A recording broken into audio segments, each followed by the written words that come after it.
Magandang umaga sa inyong lahat. Ako po si Ashley Ungriano, ang taga-ulat po ng Kabanata 25, na pinamagatan pong Tawanan at Iyakan. So, ayan po, ito po ang mga tauhan. Padre Irene, Don Custodio, Makaraig, Pekson, Tadeo, at Sandoval. Dito naman po ang kalasalitaan na panunuya, na ang ibig sabihin po ay panghuhusga. At sa sahog naman po ay ito po yung inihahalo sa, diba po, sa pansit, ganun po. At ang danasin naman po ay maranasan. Inatasan, dito naman po sa inatasan ay inutusan. At dito naman po sa lahok, kasama o di kaya po sa paghahalo. Ayan, so narito man po ang mahalagang pangyayari. Nagmungkahi si Isagani na iyalay ang pansit kay Quiroga na nagnanais magtatag ng konsulado. So, ayan po. Dito po sa kabanatang ito, na sabi po rito, meron pong 14 na kabataan ang nagtipon sa pansiteria Macanista de Buen Gusto. Para na din po sa kautusan ni Padre Irene. So, reserbado po ang pansiteryang iyon para po sa mga mag-aaral.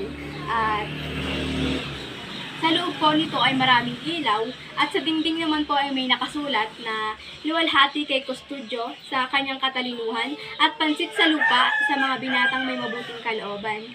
So, nagtatawanan at nagbibiroan ang mga estudyante, ngunit halatang napipilitan lamang ito. Dahil nga po sa naging tugon ni Don Custodio sa kanilang hiling. At panay po ang panunuya nila at pagsasalita ng mga bagay na halos hindi nila pinag-iisipan. Nagtatanong sila na kung bakit kailangang danasin ng mga kabataan ang gayong uri ng kabiguan. Marami na raw mga hiling na ganito na rin po ang kinahihatnan. Yung ibang usapin nga po ay natabunan na at nawalan na ng pag-asa. Wala pa raw po noon si Don Custodio ay ganoon na po ang nangyayari sa iba. May nakasulat pa daw pong babala sa mesa na ang nakalagay po ay ipinagbibigay alam sa lahat na huwag mag-iiwan ng anumang mahalagang bagay sa ibabaw ng mesa at upuan. Ayan. Bigla po namang sumagot o nagsabi o nagtanong si Sandoval na sabi, ano pang babala iyan? Sabi niya po ang gano'n. Pagkatapos po ay panay ang pagmamasid ni Sandoval sa paligid, sapagkat noon lamang ito nakapasok sa ganoong uri ng pansiteria.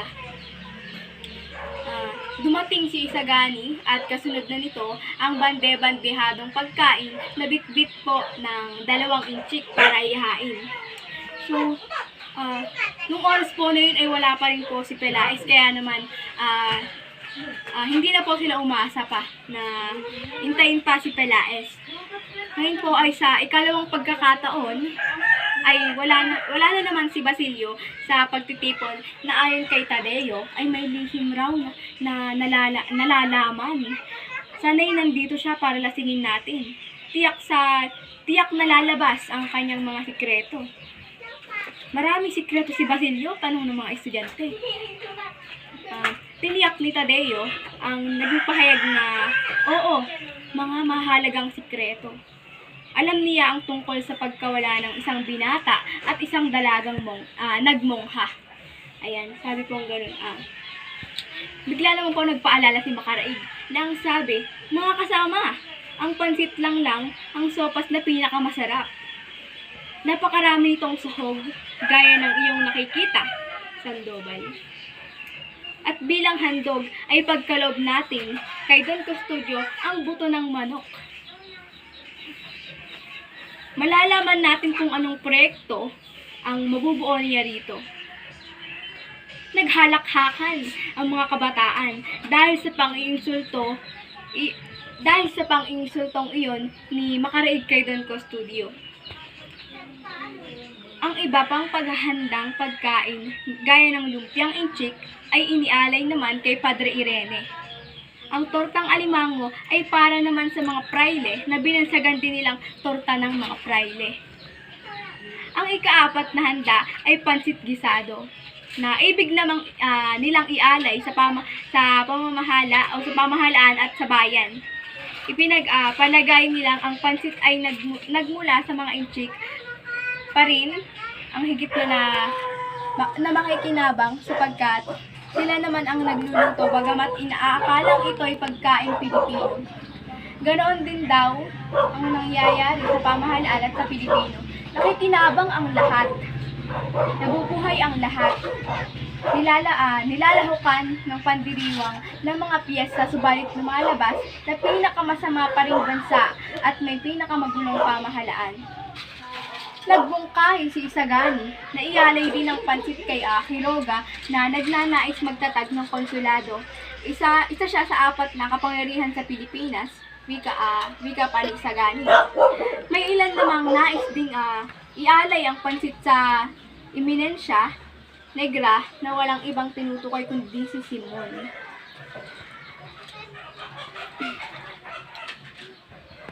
May isang nagbigay ng babala. Tumahimik kayo! May nagmamasid sa atin sa plaza at maging mga pader ay nakikinig sa atin. Totoong may mga pangkat-pangkat ng mga nag-uusyoso sa labas ng pansitan na tanaw nila mula sa bintana. Natahimik ang paligid. Inatasan ni Macaraig si Tadeo na magtalumpati at Sandoval naman inatasan na magbigay ng pangwakas na pananalita sapagkat siya ang kinikilalang pinakamagaling na orador. Samantala ay hindi handa si Tadeo at pinag-iisipan ang sasabihin habang humihigop ng sabaw ng sopas. Nag-iisip siya ng palusot. Nang maalala ang isang talumpati sa kaklase at ipinasya niyang ariing kanya matapos lagyan ng kaunting pagbabago. Mandaraya, hinapya mo lang ang talumpating iyan, sabi ni Sandoval. Ay halaw sa talumpati ng Pangulo ng Liseo, ngunit nagpatuloy pa rin si Tadeo. Si Pekson ang sumunod na pagsalita na binigyang diin naman na ang buhay nila ay laging kaakibat ng mga fraile. Kasama natin sila mula pagkabuhay hanggang pagkamatay sapagkat lahat ay pinamumunuan at hinahawakan nila. Agad tumutol si Isagani nang inaatakin ang mga fraile. Pagdating sa usaping iyan, ay nais kong malaman ninyo na isa akong iginagalang, ipinagdiinan ni Isagani na bukod tangi ang mga praileng tinutukoy niya. Nagpatuloy pa rin sa mainit na pagtatalumpati si Pekson laban sa mga praile hanggang sa awatin na ito ni Macaraig.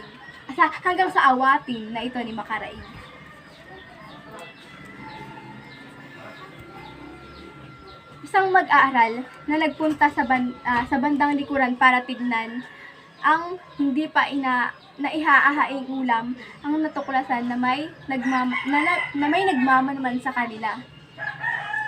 May nagniniktik, sabi pong ganun. Ang paboritong estudyante ni Fraile si Sibilia, sabi ng estudyante. Nagkagulo ang mga mag-aaral para hanapin ang sino mang nagmamanman, subalit agad na itong nakaalis. Sumakay ito sa isang karwaheng nakaparada malapit sa bangketa. Ang karwahe ni Simon. Aba, bulalas ni Macaraig. Naglilingkod ang alipin ng Vice Rector sa Panginoon ng General. So dito po natatapos ang aking iniulat sa araw po ito. Ayan, at para naman po sa buod, sa kabanata pong ito, meron pong 14 na kabataan ang nagtitipon-tipon po sa Pansiteria Macanista de Buen Gusto. At ayun nga po, nagtatawanan at nagbibiroan ng mga estudyante, ngunit halatang pilit lamang ito dahil nga po sa naging tugon ni Don Custodio sa kanilang hiling. At pagkatapos po ay dumating na nga po ang pagkain na bitbit po ng 2 inchik. At pagkatapos po ay bigla pong nagpaalala si Macaraig na yung pagkain po, napansit lang ang pinakamasarap. Ayun nga po. At pagkatapos po ay bigla pong may nagmamasid sa pansiteryang yun. O meron po talaga, pero sabi pong ganun, meron po talaga nag-uusyoso na, na ganun nga po. At pagkatapos po ay sinabi ni Makaraig na magtalumpati ang bawat isa at hinuli nila si Sandoval sapagkat yun nga daw po ang pinakamagaling sa pag-oorador. Ayun nga po, nang magtalumpati po si Tadeo ay sinabi pong agad ni Sandoval na ang lahat po ng yun ay kinuha lamang niya. Kumbaga po, hindi po niya pag-aari yung talumpati na yun, dinagdagan lamang niya ng iba pang impormasyon o iba pa pong salita. Ayan. At pagkatapos po ay talumpati na po silang lahat. At dito po ay sa kabanata rin po ito ay napag-usapan din po si Basilio na sa ikalawang pagkakataon ay wala pa rin po siya sa pagtitipon na iyon. Kaya naman nagsalita o napag-usapan siya ng kanyang mga kaeskwela na meron po siyang lihim na nalalaman. At ayun nga po, dahil po doon ay ganun po ang kanilang iniisip o pananaw kay Basilio. At pagkatapos po niyan ay yun na nga po, dito na po nagtatapos ang buod ng kabanata ng 25. At para naman po sa aral, dito po ay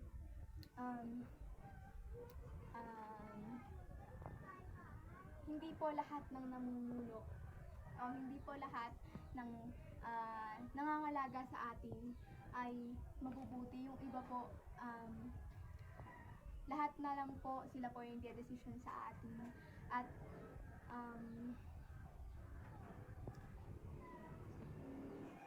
kumbaga po parang tayo po ay nakatali na sa leeg ng bawat yun nga po ng mga praile, ganyan.